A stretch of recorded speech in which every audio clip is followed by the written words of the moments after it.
Welcome to the lesson on public administration. Today our lesson is on the evolution of state and public administration. Main objective of this lesson is to study the state, how it has been evolved through the human civilization, and also we have to learn how the public administration is also evolved along with the state. What is state? We are every day discussing about the state. India is a state, United States of America is a state, Pakistan is a state, and how the public administration is related with the state. What are the functions of the state related to public administration? These are the main objectives of today's study. First important is we have to know the state and administration in today's scenario, because state is as old as human civilization.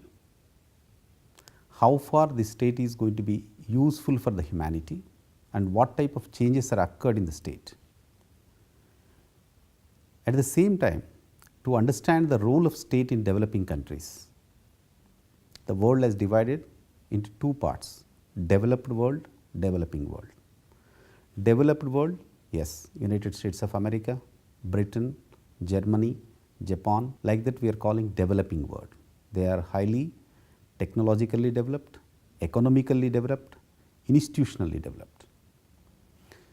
At the same time, we are having developing states. Developing states like India, can say China, Bangladesh and Sri Lanka. State as stands of today has evolved in stages through the historical period.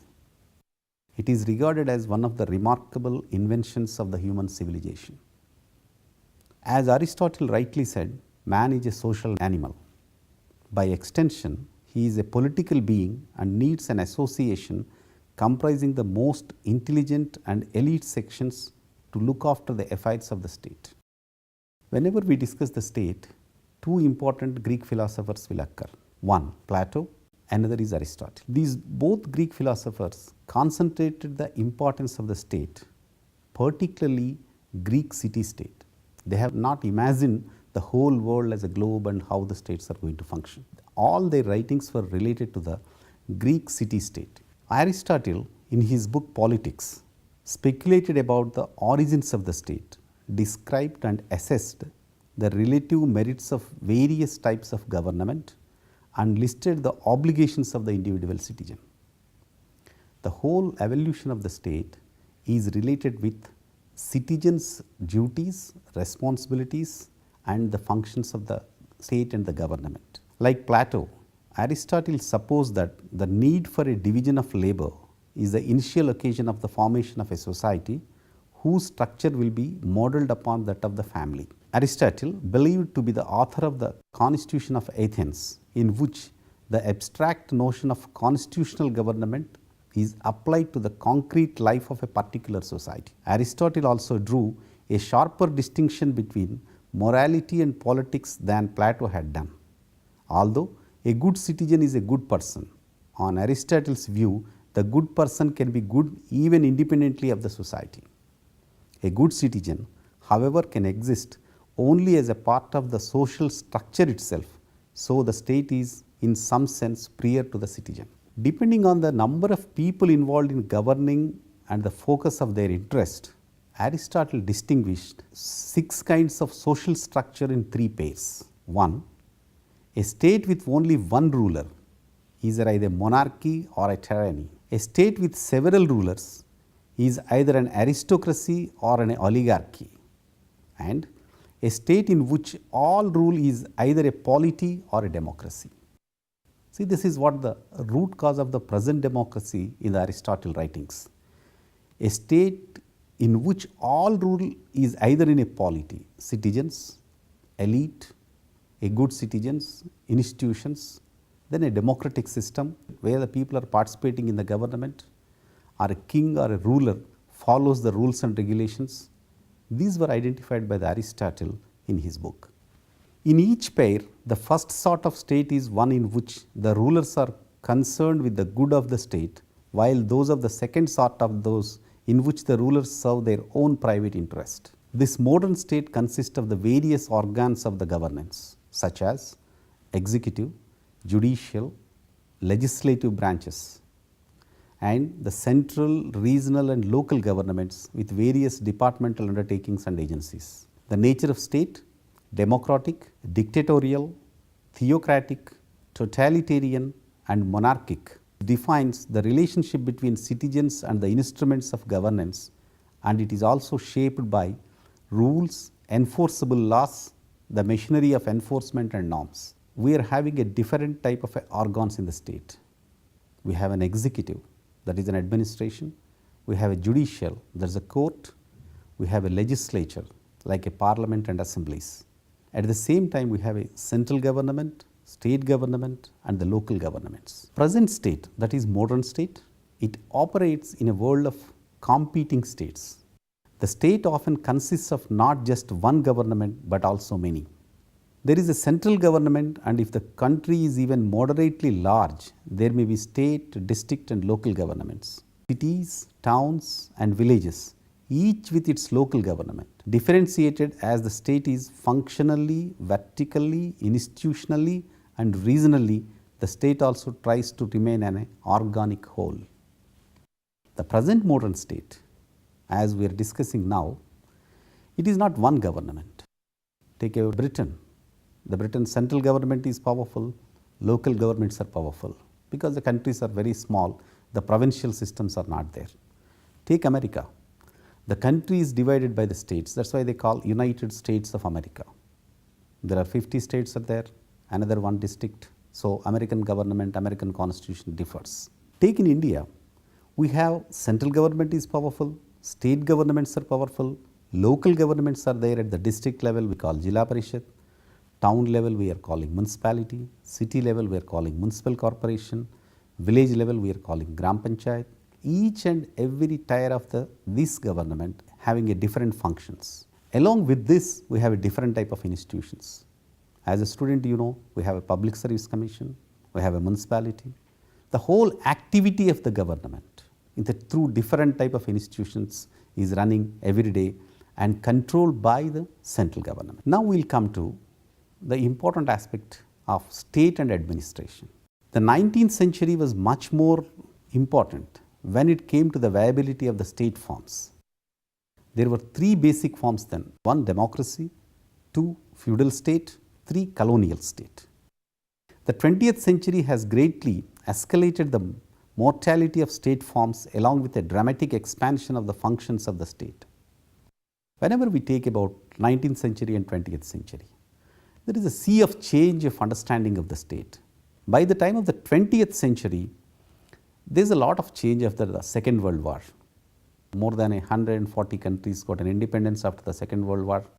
A different type of democratic systems have existed, established and successfully continuing. So now the 20th century is it's a liberalized democratic systems are working in the major part of the world. Still, some part of the world are dominated by the totalitarians, dictatorships are there, but still major part of the world are in the democratic governments and democratic states. In recent years, that is after 1990, particularly after 2000, there were the arguments in favor of the limited role of the state, also known by other terms such as retreating the state, downsizing the state, withdrawal of the state, and state has become strident. The new policies of the last decade of the governments, which aimed at limiting the size and activity of the state, dismantle the public sector through disinvestments and privatization, creating favorable atmosphere for private enterprise and market forces, and cutting down the expenditure on welfare. The world globalization holds much weight in the context of the present world. Presently, if you see, after 2000, this is what we call is a new public management revolution in the world. In this, the state, now we are saying, previously for everything we are depending on the state. The state is there to protect you, state is facilitating you, state is take care of your welfare, state provides employment, State creates institutions which helps you.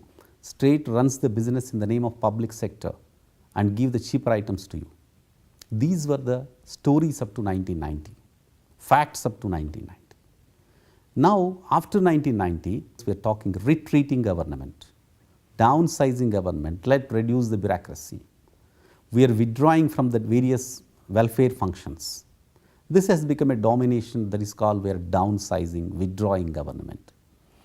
The reason behind, in the name of the globalization, multinational corporations are entering and dominance of the market, that is private sector is taking care of each and everything.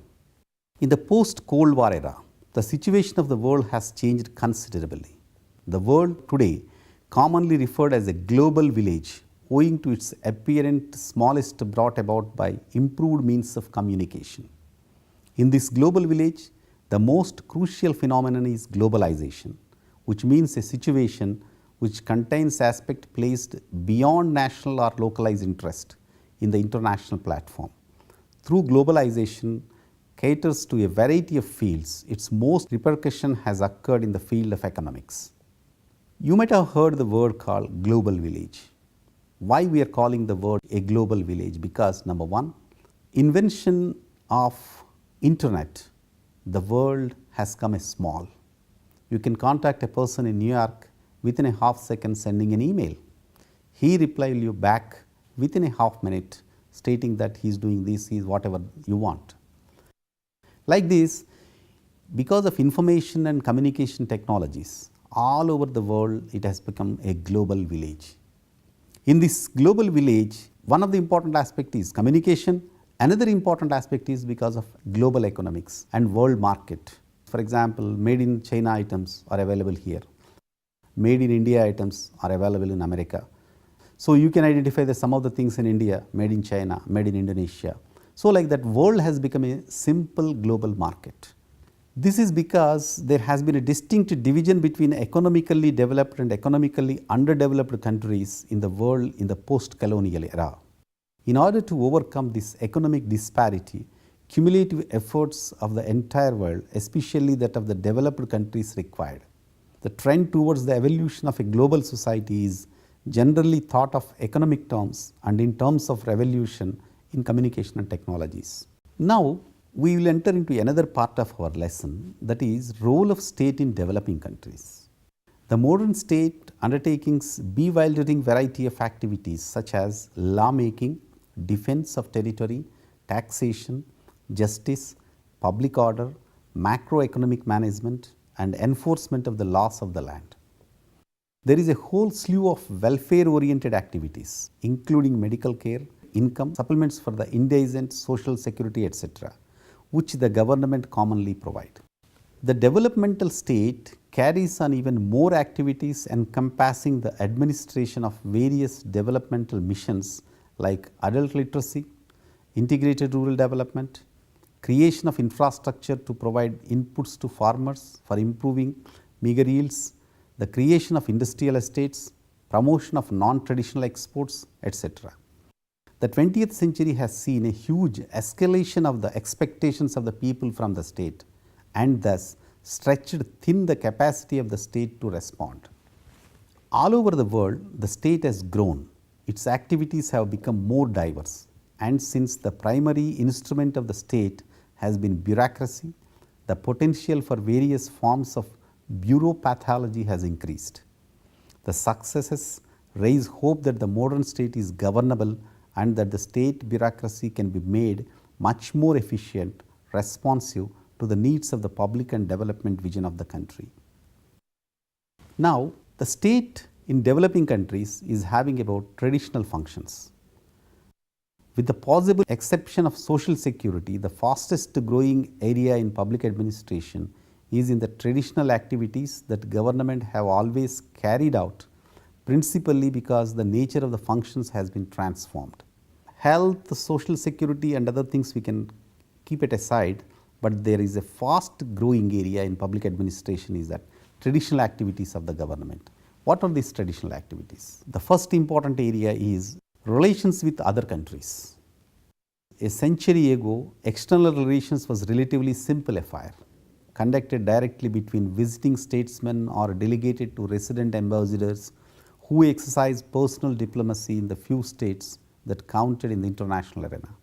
Today, the study of external relations is an academic in its own right, concerned not only with the complicated relations among an ever growing number of sovereign states, but also with the multiplication of international bodies dealing with the subjects ranging from international law to civil aviation tariffs, from peacekeeping operations to atomic energy research.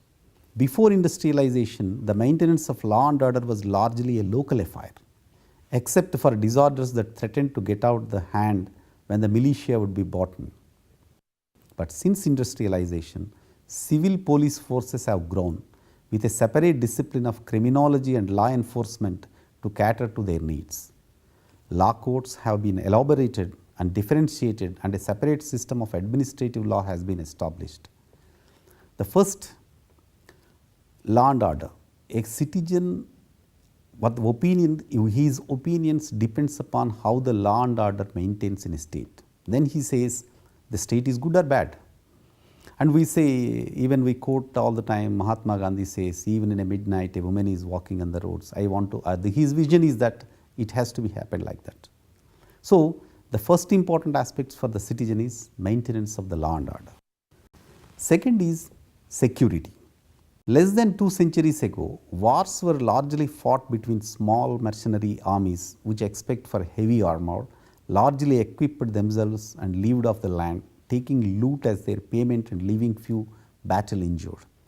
Since then, mass conscripted armies have replaced mercenaries, weapons of fearsome destruction have been produced, and total war is conducted around the clock on land, sea and air in a variety of new ways, including gases, chemicals and germs. So this is one of the important area for the state is to maintain its security, protecting its land, protecting its geographical areas. If a state is unable to protect its land and geographical area, then people are not going to believe the state. They will become against of the state. So one of the important thing is 2 centuries ago was different, now it is different. After Second World War, some of the governments are using a lot of machineries, weapons, gases, chemicals, and they are creating some type of a germs in a particular things. So these things are started in all over the world. These transformations in warfare necessitate a permanent war organization, professional military training, supplies and maintenance, weapons research, civil defense and rehabilitation. Another important function is public works. The spectacular public feast of the past, the 7 wonders of the world, large scale irrigation, flood control and drainage schemes, ports and harbors, religious shrines have been matched in every generation. The past century has witnessed large scale subway systems under major cities, vast river valley development schemes, networks of superhighways and railroads, public broadcasting services, communication satellites, suspension bridges, airports, undersea roads, exploration and reforestation. These type of spectacular public projects should not eclipse the steady advance along a wide sector of traditional public concerns that fill the agenda of local authorities without raising much public attention. As a student, we can think about state and its traditional functions in developing world, particularly related about these 4 areas.